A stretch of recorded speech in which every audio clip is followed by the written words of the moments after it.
আজ সন্ধেবেলায় ভাজা পোড়া খেতে খুব ইচ্ছে করছিল, কিন্তু কী বানাবো সেটাই বুঝতে পারছিলাম না। তারপরে ভাবলাম আগে ময়দাটা তো মেখে নিই, তারপরে দেখা যাবে যে কী বানাবো। তো আমি ময়দাটাকে ভালো করে মেখে নিয়ে ছোটো ছোটো করে লেচি কেটে আমি এটাকে বেলে নিলাম। তারপরে ভাবলাম যে কী ডিজাইন দেবো। তারপরে আমি ছুরি নিয়ে ঠিক এইভাবে একটা ডিজাইন করে নিলাম। দেখতে কিন্তু গাছের পাতার মতো অনেকটা লাগছিল।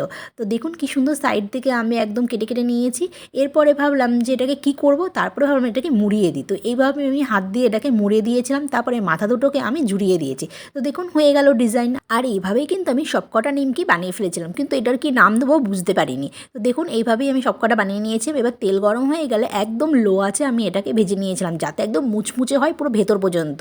আর যেহেতু জালি জালি রয়েছে, তো তাতে তো ভাজাটা একদম সুন্দরই হবে। তো দেখুন লাল লাল করে আমি ভেজে নিয়েছি, দেখতেও কিন্তু সুন্দর হয়েছে আর খেতেও কিন্তু ভীষণই ক্রাঞ্চি হয়েছিল। তো হঠাৎ করে বানিয়ে ফেলা এই নিমকি আপনাদের কেমন লাগলো অবশ্যই কিন্তু জানাবেন। আর আমার চ্যানেলের ভিডিওগুলি ভালো লাগলে প্লিজ চ্যানেলটিকে সাবস্ক্রাইব করে দেবেন। দেখার জন্য অনেক অনেক ধন্যবাদ।